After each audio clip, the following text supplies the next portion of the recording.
ಸುಮಾರು ದಿನದಿಂದ ನನಗೆ ಕಮೆಂಟ್ ಜಾಸ್ತಿ ಬಂದಿದ್ದು ಯಾವುದು ಅಂತಂದ್ರೆ ಈ ಕರ್ನಾಟಕ ಹೇಟ್ ಸ್ಪೀಚ್ ಬಿಲ್ ಅನ್ನೋದೇನಿದೆಯೋ 2025 ಅದ್ರ ಬಗ್ಗೆ ಮಾತಾಡಿ ಬ್ರೋ. ಯೂಟ್ಯೂಬ್ ಅಲ್ಲಿ ಎಲ್ಲಾ ಕಡೆ ನಾವು ನೋಡ್ತಾ ಇದೀವಿ. ಆ ಬಿಲ್ ಏನೋ ಪಾಸ್ ಆಗ್ಬಿಡ್ತು ಅಂತಂದ್ರೆ ನಮಗೆ ಮಾತಾಡಕ್ಕೆ ಸ್ವಾತಂತ್ರ್ಯ ಇರಲ್ವಂತೆ. ನಮ್ಮ ಫ್ರೀಡಮ್ ಆಫ್ ಸ್ಪೀಚ್ ಅನ್ನೋದೇನಿದೆಯೋ ಅದನ್ನೇ ಅವ್ರು ಕಿತ್ಕೊಂಡ್ಬಿಡ್ತಾರೆ ಅಂತೆ. ಇದೆಲ್ಲ ಹೆಂಗೆ ಏನು ನಿಮಗೆ ಗೊತ್ತಿರೋ ರೀತಿನಲ್ಲಿ ಒಂದು ಸ್ವಲ್ಪ ಕ್ಲೀನಾಗಿ ನಮ್ಗೆ ಹೇಳಿ ಬ್ರೋ ಅಂತಂದ್ಬಿಟ್ಟು ಸುಮಾರು ಜನ ನನಗೆ ಕಮೆಂಟ್ ಮಾಡಿದ್ರಿ. ಆಸ್ ಎ ಈ ಚಾನಲ್ ರೆಸ್ಪಾನ್ಸಿಬಿಲಿಟಿ ಆಗಿ ನಾನು ಖಂಡಿತ ಅದನ್ನು ಮಾಡ್ತೀನಿ. ನಾನು ಪ್ರತಿಯೊಂದು ಅಬ್ಸರ್ವ್ ಮಾಡ್ತಾ ಇದ್ದೀನಿ ಕಮೆಂಟ್ಗಳು ಅದರಲ್ಲೆಲ್ಲ. ಸೊ ಅದರಲ್ಲಿ ಯಾವುದು ಉಪಯುಕ್ತವಾಗಿದೆ, ಜನ ಏನು ಕೇಳ್ತಾ ಇದ್ದಾರೆ ಅಂತ ನೋಡ್ಕೊಂಡು ಅವುಗಳನ್ನ ಮಾಡ್ತಾ ಇದ್ದೀನಿ. ಜೊತೆಗೆ ಒಂದಷ್ಟು ಜನ ಕಮೆಂಟ್ ಮಾಡ್ತಾ ಇದ್ದೀರಾ ಬ್ಯಾಕ್ಗ್ರೌಂಡ್ ಎಲ್ಲ ಸರಿ ಮಾಡ್ಕೊ ಅಂತ. ಆ್ಯಕ್ಚುಲಿ ರೂಮ್ ಚಿಕ್ಕದಾಗಿದೆ. ನಾನು ಈಗ ಆದಷ್ಟು ಶೀಘ್ರದಲ್ಲೇ ಇದನ್ನೆಲ್ಲ ರೆಡಿ ಮಾಡ್ತಾ ಇದ್ದೀನಿ. ಒಂದು ಸ್ಟುಡಿಯೋ ಸೆಟಪ್ ಮಾಡ್ತೀನಿ. ನಿಮ್ಗೆ ಹೋಗ್ತಾ ಒಳ್ಳೆ ಕ್ವಾಲಿಟಿ ಅಂತೂ 100% ಸಿಗುತ್ತೆ. ಇಷ್ಟು ಹೇಳ್ತಾ ಕಂಟೆಂಟನ್ನು ಶುರು ಮಾಡೋಣ. ಸೊ ಏನಪ್ಪ ಇದು ಕರ್ನಾಟಕ ಹೇಟ್ ಸ್ಪೀಚ್ ಬಿಲ್ 2025 ಅಂತಂದರೆ ಈಗ ತುಂಬ ಕಾಂಟ್ರವರ್ಸಿ ಆಗ್ತಾ ಇದೆ. ಇದು ಲಾಭನ ಅಥವಾ ಲಾಸ, ಭಯ ಪಡಬೇಕಾಗತ್ತಾ ಇದೇನಾದರೂ ಬಂದರೆ ಅನ್ನೋ ತುಂಬ ಚರ್ಚೆಗಳು ಎಲ್ಲ ಕಡೆ ನಡೀತಾ ಇದೆ. ಸೊ ನಾನು ನಿಮಗೆ ಕ್ಲೀನಾಗಿ ಈ ಒಂದು ಹೇಟ್ ಸ್ಪೀಚ್ ಬಿಲ್ ಅಂದರೆ ಏನು ಎತ್ತ ಅನ್ನೋದನ್ನು ತಿಳಿಸ್ತೀನಿ. ಸೊ ಏನಪ್ಪ ಇದು ಹೇಟ್ ಸ್ಪೀಚ್ ಬಿಲ್ ಅಂತಂತಂದರೆ ಯಾವುದಾದ್ರೂ ಒಂದು ಬರವಣಿಗೆ, ವಿಡಿಯೋ ಅಥವಾ ಪೋಸ್ಟು ಅಥವಾ ಸ್ಪೀಚು ಅಂದರೆ ನಾವು ಮಾತಾಡೋಂಥದ್ದು ಜನಗಳ ಮಧ್ಯೆ ದ್ವೇಷ ತರೋಂಥದ್ದು ಅಥವಾ ಶತ್ರುತ್ವನ ಬೆಳೆಸೋಂಥದ್ದು ಅಥವಾ ಸಮಾಜದಲ್ಲಿ ಅಶಾಂತಿಯನ್ನು ಹುಟ್ಟಿಸೋಂಥ ಪ್ರಯತ್ನನ ಇವೆಲ್ಲವೇನಾದರೂ ಮಾಡಿದ್ರೆ, ಎಕ್ಸಾಂಪಲ್ ನಾನೊಂದು ಯಾವುದೋ ಒಂದು ವಿಡಿಯೋ ಹಾಕ್ತೀನಿ ಅಥವಾ ಒಂದೇನೋ ಒಂದು ಪೋಸ್ಟನ್ನು ಬರಿತೀನಿ, ಇದೇನಾದರೂ ಈ ಥರ ಜನಗಳನ್ನು ಒಂದು ಶಾಂತಿ ಇಲ್ಲದ ಒಂದು ಕಡೆಗೆ ಕರ್ಕೊಂಡು ಹೋದರೆ ಸೊ ಅದನ್ನು ಹೇಟ್ ಸ್ಪೀಚ್ ಬಿಲ್ಲು ಇನ್ನು ಮುಂದೆ ಕಂಟ್ರೋಲ್ ಮಾಡುತ್ತೆ ಅಂತ ಹೇಳುತ್ತೆ. ಸೊ ಏನಪ್ಪ ಈ ಬಿಲ್ ಪ್ರಕಾರ ಅಂತಂದರೆ ಯಾರ್ಯಾರು ಈ ಧರ್ಮದ ಹೆಸರಲ್ಲಿ, ಸೊ ಈಗ ನೀವು ನೋಡ್ತಾ ಇದ್ದೀರಾ ಹಿಂದೂ ಮುಸ್ಲಿಂ ಅಂತೆಲ್ಲ ತುಂಬ ನಡೀತಾ ಇದೆಯಲ್ಲ, ಆ ಥರ ಏನಾದರೂ ಧರ್ಮದ ಹೆಸರಲ್ಲಿ ಅಥವಾ ಜಾತಿ ಹೆಸರಲ್ಲಿ ಭಾಷೆ ಮತ್ತು ಸಮುದಾಯ ಅಥವಾ ಲಿಂಗ ಅಂತಂದರೆ ನೀನು ಗಂಡು ಹೆಣ್ಣು ಅಂತ ಅಂದ್ಕೊಂಡು ಅಥವಾ ಪ್ರದೇಶನ ಇಟ್ಕೊಂಡು ಏನಾದರೂ ದ್ವೇಷ ಹುಟ್ಟಂಥ ಮಾತುಗಳನ್ನ ಆಡಿದ್ರೆ ಅದನ್ನು ಹೇಟ್ ಸ್ಪೀಚ್ ಅಂತ ಕರೀತಾರೆ. ಸೊ ಇದನ್ನೆಲ್ಲನೂ ಕೂಡ ಕಂಟ್ರೋಲ್ ಮಾಡೋಕ್ಕೆ ಅಂತಲೇ ಈಗ ಕರ್ನಾಟಕ ಸರ್ಕಾರ ಪ್ರಪೋಸ್ ಮಾಡ್ತಾ ಇರೋದು ಈ Karnataka hate speech bill 2025. So ಈ ಹೇಟ್ ಸ್ಪೀಚ್ಗೆ ಸಪ್ರೇಟ್ ಲಾ ಅನ್ನೋದೇನೋ ಇದುವರೆಗೂ ಇರಲಿಲ್ಲ. ಕರಿತಾ ಇದ್ರು, ಒಂದು ವಾರ್ನ್ ಮಾಡ್ತಾ ಇದ್ರು, ಕಳಿಸ್ತಾ ಇದ್ರು. ತೀರಾ ಅತಿರೇಕಕ್ಕೆ ಹೋದಾಗ ಮಾತ್ರ ಅಥವಾ ಇದು ಜಾತಿ ನಿಂದನೆ ಇವೆಲ್ಲ ಮಾಡಿದಾಗ ಹಿಡಿತಾ ಇದ್ರು. ಬಟ್ ಫ್ರೀಡಮ್ ಆಫ್ ಸ್ಪೀಚ್ ಅನ್ನೋ ಒಂದು ಇದನ್ನು ಇಟ್ಕೊಂಡು ಒಂದಷ್ಟು ಜನ ಅದನ್ನು ಮಿಸ್ಯೂಸನ್ನು ಮಾಡ್ಕೋತಾ ಇದ್ರು. ಸೊ ಇದಕ್ಕೆ ಅಂತಲೇ ಸರ್ಕಾರ ಹೇಳೋದೇನು ಅಂತಂದರೆ ಹೇಟ್ ಸ್ಪೀಚ್ ಅನ್ನೋದೊಂದು ಮಾತಿನ ಸ್ವಾತಂತ್ರ್ಯ ಅಲ್ಲ. ಅಂದರೆ ಫ್ರೀಡಮ್ ಆಫ್ ಸ್ಪೀಚನ್ನ ಇಟ್ಕೊಂಡು ನಾವು ಹೇಟ್ ಸ್ಪೀಚನ್ನು ಮಾಡೋದು ತಪ್ಪಾಗುತ್ತೆ, ಅದಕ್ಕೆ ಅಂತಲೇ ಇದನ್ನು ತಗೊಬರ್ಬೇಕು ಅಂತ ಸರ್ಕಾರ ಹೇಳ್ತಾ ಇದೆ. ಸೊ ಈಗ ಜನಗಳಿಗೆ ಬಂದಿರೋಂಥ ಡೌಟ್ ಏನು ಅಂತಂದರೆ ಯಾಕೆ ಇದು ಕರ್ನಾಟಕದಲ್ಲಿ ಮಾತ್ರ, ಈಗ ಇಡೀ ಇಂಡಿಯಾದಲ್ಲಿ ಎಲ್ಲೂ ಇಲ್ಲ, ಬರೀ ಕರ್ನಾಟಕದಲ್ಲಿ ಮಾತ್ರ ಯಾಕೆ ತಗೊಬರ್ಬೇಕು ಅಂತ ಅಂದ್ಕೊಂಡಿದ್ದೀರಾ ಅಂತ ಅಂದ್ಬಿಟ್ಟು ಸರ್ಕಾರನ ಸಾಮಾಜಿಕ ಜಾಲತಾಣಗಳಲ್ಲಿ ಎಲ್ಲ ಕಡೆ ಪ್ರಶ್ನೆ ಮಾಡ್ತಾ ಇದ್ದಾರೆ. ಸೊ ಅದಕ್ಕೆ ಸರ್ಕಾರದ ರೀಸನ್ ಏನು ಅಂತಂದರೆ ಇತ್ತೀಚಿನ ದಿನಗಳಲ್ಲಿ ಕರ್ನಾಟಕದಲ್ಲಿ ಕಮ್ಯುನಲ್ ಟೆನ್ಷನ್ನು ಜಾಸ್ತಿ ಆಗಿದೆ, ಆಮೇಲೆ ಕ್ಯಾಸ್ಟ್ ಬೇಸ್ಡ್ ಕಾನ್ಫ್ಲಿಕ್ಟ್ಗಳು ಜಾಸ್ತಿ ಆಗ್ತಾ ಇದೆ, ಜೊತೆಗೆ ಸೋಷಿಯಲ್ ಮೀಡಿಯಾದಲ್ಲಿ ಈ ಹೇಟ್ ಕ್ಯಾಂಪೇನ್ಸ್ಗಳನ್ನು ಜಾಸ್ತಿ ಮಾಡ್ತಾ ಇದ್ದಾರೆ. ಇದರಿಂದ ಏನಾಗ್ತಾ ಇದೆ, ಸಮಾಜದಲ್ಲಿ ಅಶಾಂತಿ ಅನ್ನೋದು ಮೆರೆದಾಡ್ತಾ ಇದೆ. ಅದಕ್ಕೋಸ್ಕರ ನಾವು ಇದನ್ನು ತಡೆಗಟ್ಟಕ್ಕೋಸ್ಕರ ಸಪ್ರೇಟ್ ಲಾ ಬೇಕು ಅಂತ ಸರ್ಕಾರದವರು ಅವ್ರ ಪರವಾಗಿ ಹೇಳ್ತಾ ಇದ್ದಾರೆ. ಹಾಗಾದರೆ ಈ ಥರ ಮಾಡ್ತಾರೆ ಅಂತಂದರೆ ಏನು ಅದಕ್ಕೆ ಹೇಟ್ ಸ್ಪೀಚ್ ಬಿಲ್ಲೇ ಬೇಕಾ? ಯಾವುದು ಹಂಗಾರೆ ಆಕ್ಷನ್ಸ್ ತಗೊಳ್ಳೋಕ್ಕೆ ಯಾವುದು ಕಾನೂನೇ ಇಲ್ವಾ ಅಂತಂದರೆ 100% ಇದೆ. IPC ಇದೆ, IT ಆ್ಯಕ್ಟ್ ಇದೆ, ಅವೆಲ್ಲ ಇದ್ರೂ ಕೂಡ ಹೇಟ್ ಸ್ಪೀಚ್ನ ತಡೆಯೋಕ್ಕೆ ಸಾಕಾಗ್ತಾ ಇಲ್ಲ, ಇಷ್ಟೇ ಸಾಲ್ತಾ ಇಲ್ಲ. ಇದಕ್ಕೆ ಸ್ಟ್ಯಾಂಡ್ ಅಲೋನ್ ಒಂದು ಲಾ ಬೇಕು ಅಂತ ಸರ್ಕಾರ ಹೇಳ್ತಾ ಇದೆ. ಆದರೆ ಇದಕ್ಕೆ ಆಪೋಸಿಷನ್ ಪಾರ್ಟಿಯವರಾಗಿರ್ಬೋದು ಅಥವಾ ಯೂಶಲಿ ಇವಾಗ ನೀವು ಎಷ್ಟೋ ವೀಡಿಯೋಸ್ಗಳು ಯೂಟ್ಯೂಬ್ ಕಂಟೆಂಟ್ ಕ್ರಿಯೇಟರ್ಸು ಕೂಡ ಮಾಡಿದ್ದಾರೆ. ಈ ಹೇಟ್ ಸ್ಪೀಚ್ ಬಿಲ್ ಅನ್ನೋದು ಒಂದು ಹೇಟ್ ಸ್ಪೀಚ್ನ ಅಷ್ಟೇ ಕಂಟ್ರೋಲ್ ಮಾಡೋಕ್ಕೆ ಬರ್ತಾ ಇಲ್ಲ, ಬದಲಾಗಿ ಇಲ್ಲಿ ಏನು ಮಾಡ್ತಾ ಇದ್ದಾರೆ, ನಾವು ಮಾತಾಡೋ ಹಕ್ಕನ್ನೇ ಇವರು ನಮ್ಮಿಂದ ಕಿತ್ಕೊಳ್ಳೋಂಥ ಪ್ರಯತ್ನ ಮಾಡ್ತಾ ಇದ್ದಾರೆ ಅಂತಂದ್ಬಿಟ್ಟು ಬರ್ತಾ ಇದೆ. ಹಾಗಾದರೆ ಈ ಹೇಟ್ ಸ್ಪೀಚ್ ಬಿಲ್ಲು ಯಾವಾಗಪ್ಪ ಸದನಕ್ಕೆ ಬಂತು ಅಂತ ಹೇಳೋದಾದರೆ ಕಳೆದ ವರ್ಷ 2025 ಡಿಸೆಂಬರಲ್ಲಿ ಏನಾಗುತ್ತೆ, ಕರ್ನಾಟಕದ ವಿಧಾನಸಭೆಯಲ್ಲಿ ಮಂಡಿಸ್ತಾರೆ. ಸೊ ಬೆಳಗಾವಿದು ವಿಂಟರ್ ಸೀಸನ್ದು ಅಧಿವೇಶನ ಆಗುತ್ತೆ ಗೊತ್ತಾ, ಅಲ್ಲಿ ಈ ಬಿಲ್ಲು ಟೇಬಲ್ಗೆ ಬರುತ್ತೆ. ಅಸೆಂಬ್ಲಿ ಮತ್ತು ಕೌನ್ಸಿಲ್ ಎರಡರಲ್ಲೂ ಕೂಡ ಇದರ ವಿರುದ್ಧ ಎಲ್ಲ ನಡೀತು, ಪ್ರೊಟೆಸ್ಟ್ ನಡೀತು, ವಾಕೌಟ್ಗಳು ನಡೀತು, ಸಿಕ್ಕಾಪಟ್ಟೆ ಅಂತಂದರೆ ಸಿಕ್ಕಾಪಟ್ಟೆ ಆಪೋಸಿಷನ್ ಬಂತು, ಈವನ್ ಜನಗಳಿಂದನೂ ಕೂಡ. ಜೊತೆಗೆ ಕೇಂದ್ರ ಸಚಿವೆ ಆಗಿರ್ತಕ್ಕಂಥ ಶೋಭಾ ಕರಂದ್ಲಾಜೆ ಮತ್ತು BJPಯ ಇನ್ನೊಂದಷ್ಟು ಮುಖಂಡರೆಲ್ಲರೂ ಕೂಡ ರಾಜ್ಯಪಾಲರಿಗೆ ಇದನ್ನು ಮನವಿ ಮಾಡ್ಕೊಂಡಿದ್ದಾರೆ, ದಯವಿಟ್ಟು ಇದಕ್ಕೆ ನೀವು ಸಿಗ್ನೇಚರ್ ಹಾಕಬೇಡಿ, ಇದು ನಮ್ಮ ಫ್ರೀಡಮ್ ಆಫ್ ಸ್ಪೀಚನ್ನು ಕಿತ್ಕೊಳ್ಳೋಂಥ ಪ್ರಯತ್ನ ಈಗಿನ ಸರ್ಕಾರ ಮಾಡ್ತಾ ಇದ್ದಾರೆ ಅಂತಂದ್ಬಿಟ್ಟು ಅವರು ರಿಪೋರ್ಟ್ ಮಾಡಿದ್ದಾರೆ. ಸೊ ಈಗ ನಾವು ಜನರಲ್ ಆಗಿ ಮಾತಾಡೋಣ. ಈಗ ಹೇಟ್ ಸ್ಪೀಚ್ ಬಿಲ್ ಅಂತ ನಾವು ಹೇಳ್ತಾ ಇದೀವಿ, ಇದು ಬಂದರೆ ಈ ಬಿಲ್ಲಿಂದ ನಮ್ಗೆ ಏನೇನು ಲಾಭ ಆಗ್ಬೋದು ಅನ್ನೋದನ್ನ ಮಾತಾಡೋಣ. ಸೊ ಈಗ ನೀವು ನೋಡ್ತಾ ಇದ್ದೀರಾ ಸೋಷಿಯಲ್ ಮೀಡಿಯಾದಲ್ಲಿ ನಾವೇನೆ ಎದ್ದೋ ಬಿದ್ದೋ ಬೆಳಗ್ಗೆ ಎದ್ದ ತಕ್ಷಣ ಅವನಿಗೆ ಇವನು ಬೈಯೋದು, ಇವನ್ ಜಾತಿಯವ್ರು ಅವ್ರಿಗೆ ಬೈಯೋದು, ಧರ್ಮ ದಂಗಲ್ಗಳನ್ನ ಮಾಡೋದು, ಇವೆಲ್ಲ ಮಾಡ್ತಾ ಇದ್ದಾರೆ. ಸೋಷಿಯಲ್ ಮೀಡಿಯಾ ಓಪನ್ ಮಾಡಿದ್ರೆ ಸಾಕು ನಿಮಗೆ ಹೇಟ್ ಪೋಸ್ಟ್ಗಳು ಸಿಗಕ್ಕೆ ಶುರು ಆಗುತ್ತೆ. ಆಮೇಲೆ ಕಮ್ಯುನಲ್ ವೈಲೆನ್ಸ್ನ ಕೂಡ ಮಾಡ್ತಾ ಇದ್ದಾರೆ. ಇವೆಲ್ಲ ಪ್ರಿವೆಂಟ್ ಆಗುತ್ತೆ, ಅಂದರೆ ತಡೆಗಟ್ಟಂತ ಒಂದು ಸಾಧ್ಯತೆ ಇರುತ್ತೆ.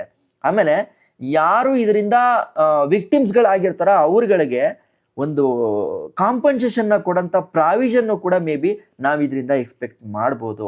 ಆಮೇಲೆ ಸೊಸೈಟಿಯಲ್ಲಿ ಏನಾಗುತ್ತೆ, ಒಂದು ಕಾನೂನಿಗೆ ಜನರ ಹತ್ರ ಅಂದರೆ ಬಿಟ್ಟಿಯಾಗಿ ಮಾತಾಡೋದು, ಅದನ್ನು ಮಿಸ್ಯೂಸ್ ಮಾಡ್ಕೊಳ್ಳೋಂಥ ಜನ ಇರ್ತಾರಲ್ಲ ಅವ್ರುಗಳಿಗೆ ಒಂದು ಭಯ ಇರುತ್ತೆ. ಓಕೆ, ಹೇಟ್ ಸ್ಪೀಚ್ ಅನ್ನೋದಕ್ಕೇ ಒಂದು ಸಪ್ರೇಟಾಗಿ ಒಂದು ಕಾನೂನು ಇದೆ, ಇದರಲ್ಲಿ ನಮ್ಗೆ ಇಷ್ಟೆಲ್ಲ ಶಿಕ್ಷೆ ಆಗುತ್ತೆ ಅನ್ನೋದೊಂದು ಭಯ ಇರುತ್ತೆ. ಈಗ ಲಾಭಗಳನ್ನ ಮಾತಾಡೋದ್ಮೇಲೆ ಇನ್ನೊಂದಷ್ಟು ನಾವು ನಷ್ಟಗಳನ್ನೂ ಕೂಡ ಮಾತಾಡಬೇಕು. ಇದರಿಂದ ಆಗ್ತಕ್ಕಂಥ ಒಂದು ನಷ್ಟ ನಮಗೇನೋ ಅನ್ನೋ ಭಯ ಕೂಡ ಇರಬೇಕು.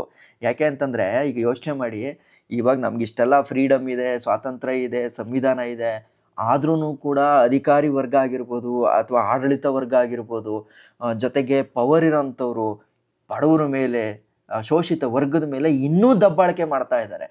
ನೀವು ಎಷ್ಟೇ ಫ್ರೀಡಮ್ ಆಫ್ ಸ್ಪೀಚ್ ಅಂತ ಹೇಳ್ಬೋದು, ಈಗಲೂ ಕೂಡ ನಾವೇನಾದರೂ ಒಂದು ಓಪನ್ ಆಗಿ ನಾವು ಮಾತಾಡಬೇಕು ಅಂತಂದರೆ ಹೆದರ್ತೀವಿ ಪವರ್ ಇರೋರ ಮುಂದೆ ಅಥವಾ ಒಂದು ಪೊಸಿಷನಲ್ಲಿ ಇರೋರ ಮುಂದೆ. ಇನ್ ಕೇಸ್ ಏನಾದರೂ ಈ ಬಿಲ್ಲು ಬಂದುಬಿಟ್ರೆ ನಿಜವಾಗ್ಲೂ ಹೆಂಗಾಗತ್ತೆ, ಓಕೆ ಒಂದು ಕಡೆ ಒಳ್ಳೇದಾಗತ್ತೆ, ಆದರೆ ಅದನ್ನು ಕೆಡದಾಗಿ ಬಳಸ್ಕೊಳ್ಳೋಂಥವ್ರು ಏನು ಮಾಡ್ಬಿಡ್ತಾರೆ ಹೇಳಿ, ಹೇಟ್ ಸ್ಪೀಚ್ ಅನ್ನೋ ಒಂದು ಇದನ್ನು ಇಟ್ಕೊಂಡು ನಮಗೆ ಮಾತಾಡೋ ಹಕ್ಕನ್ನೇ ನಮ್ಮಿಂದ ಕಸ್ತ್ಕೊಂಡ್ಬಿಡ್ತಾರೆ. ಅದಾದಮೇಲೆ ಪಾಲಿಟಿಕ್ಸ್ ಅವರಂತೂ ಅವ್ರದ್ದೊಂದು ತಮಾಷೆನೇ ಇಲ್ಲ. ಅವರು ಒಬ್ರನ್ನೊಬ್ರು ಇವಾಗೇನು ಕಿಚಾಯಿಸ್ಕೊತಾ ಇದ್ದಾರೆ ಗೊತ್ತಾ, ಕ್ರಿಟಿಸಿಸಮ್ ಮಾಡ್ಕೊತಿದ್ದಾರೆ ಒಬ್ರ ಮೇಲೆ ಒಬ್ರು. ಮೇ ಬಿ ಈ ಹೇಟ್ ಸ್ಪೀಚ್ ಬಿಲ್ ಬಂತು ಅಂತಂದರೆ ಅದನ್ನು ಕೂಡ ಮಾಡೋಕ್ಕಾಗಲ್ಲ. ಈಗ ಇವ್ರುಗಳು ಮಾಡ್ತಾ ಇರೋ ಹಗರಣಗಳು ಹೊರಗಡೆಗೆ ಬರಲ್ಲ, ಇಷ್ಟೆಲ್ಲ ಹಗರಣಗಳನ್ನ ಮಾಡ್ತಾರೆ. ಅದು ನಮ್ಗೆ ಹೆಂಗೆ ಗೊತ್ತಾಗ್ತಾ ಇದೆ, ಆಪೋಸಿಟ್ ಪಾರ್ಟಿಯವರು ಆಡಳಿತ ಪಕ್ಷದ ಮೇಲೆ ಅಥವಾ ಆಡಳಿತದ ಪಾರ್ಟಿಯವರು ಆಪೋಸಿಟಲ್ಲಿ ಇರ್ತಕ್ಕಂಥವ್ರ ಮೇಲೆ ಕೆದಕ್ಬಿಟ್ಟು ಅದನ್ನು ಹೊರಗಡೆಗೆ ತಂದು ಬೀಳ್ತಾರೆ. ಈ ಹೇಟ್ ಸ್ಪೀಚ್ ಬಿಲ್ ಬಂತು ಅಂತಂದರೆ ಮೇ ಬಿ ಅವ್ರ ಮೇಲೂ ಕೂಡ ಈಗ ಹೆಂಗೆ ಡಿಫಾಮೇಷನ್ ಆಗ್ತೀವಿ ಅಂತ ಹೇಳ್ತಾರಲ್ಲ, ಆ ಥರ ಇದನ್ನು ಕೂಡ ಯೂಸ್ ಮಾಡ್ಕೊತಾರೆ. ಇನ್ನು ಗೌರ್ಮೆಂಟ್ ವಿರುದ್ಧ ಈಗಲೇ ನಾವೇನಾದರೂ, ನಾನು ಮೊನ್ನೆ ಒಬ್ಬ ಫ್ರೆಂಡು ಫೋನ್ ಮಾಡಿದ್ರು ನನಗೆ, ಒಂದು ಪ್ರೆಸೆಂಟ್ ರೂಲಿಂಗಲ್ಲಿ ಇರ್ತಕ್ಕಂಥವ್ರಿಗೆ ಒಂದು ಹಣಕಿಸ್ಕೊಂಡು ಒಂದು ವಿಡಿಯೋ ಮಾಡಿದ್ದಕ್ಕೆ ಪಾಪ ಆ ಹುಡುಗನಿಗೆ ಪ್ರೆಷರ್ ಆಗ್ತಾ ಇದ್ದಾರೆ. ಅಂತಂದರೆ ಏನಾರು ಮಾಡಿಬಿಡ್ತೀವಿ ಅನ್ನೋ ಲೆಕ್ಕಾಚಾರಕ್ಕಿದೆ ಅದು. ಸೊ ಹಂಗಿರ್ಬೇಕಾದ್ರೆ ಈ ಸ್ಪೀಚ್ ಬಿಲ್ಲು ಅಂತಂದರೆ ಈಗ ಅವರು ಮಾಡ್ತಾ ಇರೋದೇ ಕಾನೂನಾತ್ಮಕ ಅಲ್ಲದೆ ಇನ್ನೇನಾದರೂ ಇದಕ್ಕೆ ಅಂತ ಒಂದು ಸಪ್ರೇಟ್ ಕಾನೂನು ಬಂತು ಅಂತಂದರೆ ಪವರಲ್ಲಿರೋನು ಏನು ಮಾಡ್ತಾನೆ, ನೋಡೋ ಈಗ ಸ್ಟೇಷನ್ಗಳಿಗೆ ಫೋನ್ ಮಾಡ್ತಾನೆ, ಮಾಡಿಬಿಟ್ಟು ನೋಡಪ್ಪ ಇದೊಂದು ಯಾವುದೋ ಬಂದಿದೆ, ನಮ್ಮ ವಿರುದ್ಧ ಏನೋ ಮಾತಾಡ್ತಾ ಇದ್ದಾನಂತೆ, ನೋಡು ಆ ಕಾನೂನು ಹಾಕ್ಬೋದಲ್ಲ, ಹಾಕ್ಬಿಟ್ಟು ತಳ್ಳು ಒಳಗಡೆಗೆ ಅಂತಂತಾರೆ. ಸೊ ಅದು ಕೂಡ ಆಗೋಂಥ ಸಾಧ್ಯತೆ ಇರುತ್ತೆ. ಇನ್ನು ಮೇಜರಾಗಿ ಜರ್ನಲಿಸ್ಟ್ಗಳಿಗೆ ತುಂಬ ತೊಂದರೆ ಆಗುತ್ತೆ. ನಮ್ಮಂಥ ಯೂಟ್ಯೂಬ್ ಕ್ರಿಯೇಟಿವ್ಸ್ಗಳಿಗೆ ಪ್ರಾಬ್ಲಮ್ ಆಗುತ್ತೆ. ಈಗ ನೀವೆಲ್ಲ ಹೇಳ್ತಿರಲ್ಲ ಏನಾದ್ರು ತೊಂದರೆ ಆದಾಗ ಬ್ರೋ ಇದ್ರ ಬಗ್ಗೆ ಮಾತಾಡಿ ಅದ್ರ ಬಗ್ಗೆ ಮಾತಾಡಿ ಅಂತ. ಮೇ ಬಿ ಈ ಒಂದು ಆ್ಯಕ್ಟ್ ಬಂತು ಅಂತಂದರೆ, ಈ ಬಿಲ್ ಪಾಸ್ ಆಯಿತು ಅಂತಂದರೆ ನಮ್ಗಳಿಗೆ ಇದು ಕೂಡ ತೊಂದರೆ ಆಗುತ್ತೆ. ನಮ್ಮಂಥವ್ರು ಯಾರು ವಾಯ್ಸ್ ರೈಸ್ ಮಾಡೋಕ್ಕಾಗಲ್ಲ, ನೀವು ಕೂಡ ಒಂದು ಪೋಸ್ಟನ್ನು ಕೂಡ ಬರೆಯೋಕ್ಕಾಗಲ್ಲ, ಅಷ್ಟೊಂದು ಪ್ರಾಬ್ಲಮ್ ಆಗೋಂಥ ಸಾಧ್ಯತೆ ಇರುತ್ತೆ. ಇನ್ನೊಂದು ಸೀರಿಯಸ್ ಪಾಯಿಂಟ್ ಏನು ಅಂತಂತಂದರೆ, ಈ ಅಫೆನ್ಸ್ಗೆ ಅಂದರೆ ಹೇಟ್ ಸ್ಪೀಚ್ ಬಿಲ್ ಏನಾದರೂ ಬಂತು ಅಂತಂದರೆ ಆ ಕಾನೂನು ಏನು ಹೇಳುತ್ತೆ ಗೊತ್ತಾ, ನಾನ್ ಬೇಲೇಬಲ್ ಅಫೆನ್ಸು. ನೀವು ಬೇಲ್ ತಗೊಂಡು ಹೊರಗಡೆಗೆ ಬರೋಕ್ಕಾಗಲ್ಲ. ಯಾರ ವಿರುದ್ಧ ನೀವು ಮಾತಾಡಿದ್ರೂ ಮುಗ್ದೋಯ್ತು, ನಿಮ್ಮನ್ನು ತಗೊಂಡು ಒಳಗಡೆ ಹಾಕ್ಬಿಡ್ತಾರೆ. ಪೊಲೀಸು ಡೈರೆಕ್ಟಾಗಿ ಬಂದು ಅರೆಸ್ಟ್ ಮಾಡ್ಕೊಬೋದು ನಮ್ಮನ್ನು, ಯಾವುದೇ ವಾರೆಂಟ್ ತಗೊಂಬರ್ಬೇಕು ಅನ್ನೋ ಅವಶ್ಯಕತೆ ಇರಲ್ಲ. ಬೇಲ್ ಕೂಡ ಕೋರ್ಟ್ ಡಿಸ್ಕ್ರಿಷನ್ ಆಗುತ್ತೆ ಅಂತಂದರೆ ಅರ್ಥ ಮಾಡ್ಕೊಳ್ಳಿ. ಇದನ್ನೇ ಈ ಕ್ರಿಟಿಕ್ಸ್ ಮಾಡ್ತಾ ಇರೋರು ಅಂತಂದರೆ ಇದನ್ನು ಬೇಡ ಅಂತ ಹೇಳ್ತಾ ಇದ್ದಾರಲ್ಲ, ಅವರು ಕೂಗಿ ಹೇಳ್ತಾ ಇದ್ದಾರೆ. ಒಳ್ಳೆಯದು ಆಗುತ್ತೆ, ಅಷ್ಟೇ ಮಟ್ಟಕ್ಕೆ ಕೆಟ್ಟದ್ದು ಕೂಡ ಆಗುತ್ತೆ. ಆ ಕೆಟ್ಟದ್ದು ನಮ್ಮ ಕರ್ನಾಟಕದಲ್ಲಿ ಟ್ರಯಲ್ ಆ್ಯಂಡ್ ಎರರ್ ಆಗಬಾರ್ದು ಅನ್ನೋದು ಒಂದಷ್ಟು ಜನರ ವಾದ.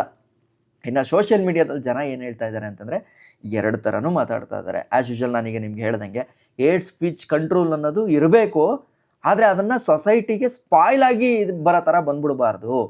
ಅಂದರೆ ಯಾವ ಥರ ಹೇಳೋದು, ಈ ಬಿಲ್ನ ಥರ ಉದ್ದೇಶದಿಂದ ನಮ್ಮ ಮಾತಾಡೋ ಹಕ್ಕನ್ನೇ ತಗೊಬಾರ್ದು ಅಂತ ಹೇಳ್ತಾ ಇದ್ದಾರೆ. ಇನ್ನೊಂದು ಗ್ರೂಪ್ ಏನು ಹೇಳುತ್ತೆ ಅಂತಂದರೆ, ಹೇಟ್ ಸ್ಪೀಚ್ ಬಿಲ್ ಬಂದರೆ ಅವಾಗ ಅನಾವಶ್ಯಕವಾಗಿ ಮಾತಾಡೋರಿಗೆ ಇದರ ಮೇಲೊಂದು ಭಯ ಇರುತ್ತೆ ಅಂತ.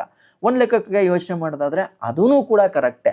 ಬಟ್ ಆದರೆ ನಾವು ಇವಾಗ ಹೆಂಗೆ ಬರೋಣ, ಇನ್ ಕೇಸ್ ಬಂದಿದ್ದು ಒಳ್ಳೇದಾದರೆ ಸರಿ, ಬಂದಿದ್ದು ಕೆಟ್ಟದ್ದಾಗ್ಬಿಟ್ರೆ, ಅದೊಂಥರ ಪಿಡ್ಗಾಗ್ಬಿಟ್ರೆ ನಾನು ನೀವು ಎಲ್ಲಿ ಕೂತ್ಕೊಂಡು ಹಿಂಗೆ ಮಾತಾಡೋಕ್ಕಾಗುತ್ತೆ? ಸಾಧ್ಯನೇ ಆಗಲ್ಲ. ಇದರಿಂದ ನಮ್ಮ ಫ್ರೀಡಮ್ ಆಫ್ ಸ್ಪೀಚ್ಗೆ ನಿಜವಾಗ್ಲೂ ಧಕ್ಕೆ ಆಗುತ್ತಾ ಅಂತ ಹೇಳೋದಾದರೆ ಇದೊಂಥರ ಕೋರ್ ಕ್ವಶನ್ನು. ಇದಕ್ಕೆ ನಾನು ಎಕ್ಸಾಕ್ಟಾಗಿ ನಿಮ್ಗೆ ಆನ್ಸರ್ ಮಾಡಬೇಕು ಅಂತಂದರೆ ಕಷ್ಟ. ಯಾಕೆ ಅಂತಂದರೆ ನಮ್ಮ ಕಾನ್ಸ್ಟಿಟ್ಯೂಷನ್ನ ಆರ್ಟಿಕಲ್ 19(1)(a) ಪ್ರಕಾರ ಏನು ಹೇಳುತ್ತೆ ಅಂತಂದರೆ ನಮಗೆ ಫ್ರೀಡಮ್ ಆಫ್ ಸ್ಪೀಚ್ ಕೊಟ್ಟಿದೆ. ಆದರೆ ಅದೇ ಆರ್ಟಿಕಲ್ 19(2)ನಲ್ಲಿ ಏನು ಹೇಳುತ್ತೆ ಅಂತಂದರೆ ಒಂದಷ್ಟು ರಿಸ್ಟ್ರಿಕ್ಷನ್ಸ್ ಕೂಡ ಇರುತ್ತೆ. ಫ್ರೀಡಮ್ ಆಫ್ ಸ್ಪೀಚ್ ಅಂತಂದ್ಬಿಟ್ಟು ಎಲ್ಲನೂ ಕೂಡ ಹೇಳೋಕ್ಕಾಗಲ್ಲ. ಒಂದಷ್ಟು ರೀಸನಬಲ್ ರಿಸ್ಟ್ರಿಕ್ಷನ್ಸ್ಗಳನ್ನ ಕೂಡ ಅದರಲ್ಲಿ ಕೊಟ್ಟಿದೆ.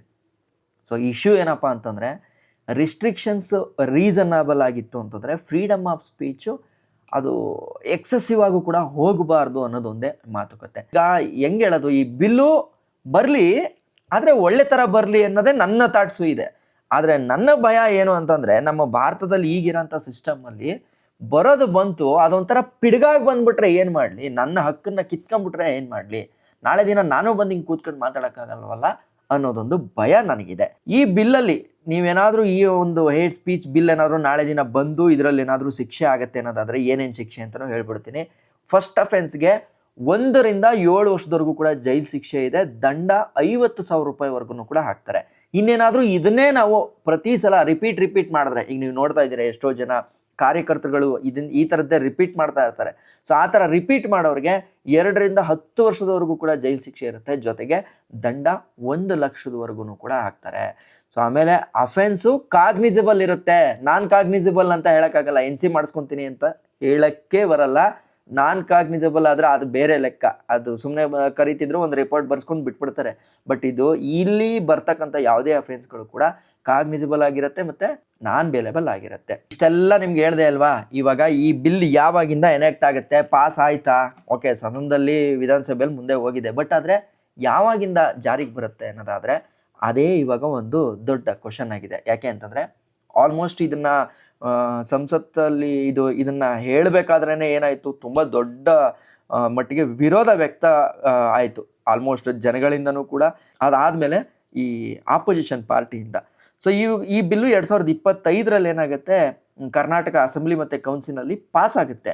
ಆದರೆ ಪ್ರೆಸೆಂಟು ಕಾಂಗ್ರೆಸ್ ಗೌರ್ನಮೆಂಟು ಮತ್ತು ಸೇರ್ಕೊಂಡು ಇದನ್ನು ಪಾಸ್ ಮಾಡ್ತಾರೆ. ಬಟ್ ಗವರ್ನರ್ ಅಂದರೆ ರಾಜ್ಯಪಾಲರು ಇನ್ನೂ ಕೂಡ ಇದಕ್ಕೆ ಸೈನನ್ನು ಹಾಕಿಲ್ಲ.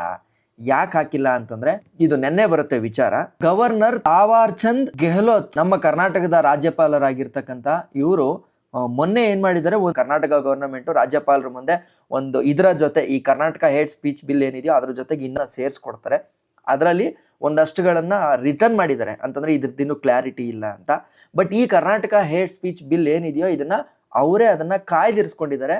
ಇನ್ನೂ ಅದಕ್ಕೆ ಅಸ್ತು ಅಂತ ಅಂದಿಲ್ಲ. ಯಾಕೆ ಅಂತಂದರೆ ವೆಯ್ಟ್ ಮಾಡೋಣ, ಇದನ್ನು ರಾಷ್ಟ್ರಪತಿವರೆಗೂ ಕೂಡ ಕಳಿಸಿ ನಾನು ಇದನ್ನು ವೆರಿಫೈ ಮಾಡ್ಕೊತೀನಿ, ಅವರು ಇದಕ್ಕೆ ಏನು ಸಜೆಷನ್ ಕೊಡ್ತಾರೋ ಅದ್ರ ಮೇಲೆ ಮುಂದಕ್ಕೆ ಹೋಗುತ್ತೆ ಅಂತ ಅಂದ್ಬಿಟ್ಟು ನಿನ್ನೆ ಮಾಧ್ಯಮದ ಮುಖಾಂತರ ತಿಳಿಸಿದ್ದಾರೆ.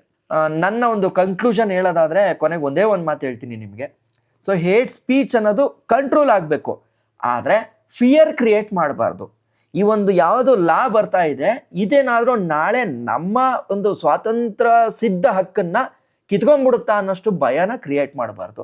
ಹಂಗೆ ಮಾಡಬಾರ್ದು ಅಂತಂದರೆ ನಮ್ಗಳಿಗೆ ಈ ಲಾನಲ್ಲಿ ಇನ್ನೂ ಏನೇನಿದೆ ಅನ್ನೋದು ಗೊತ್ತಾಗಬೇಕು.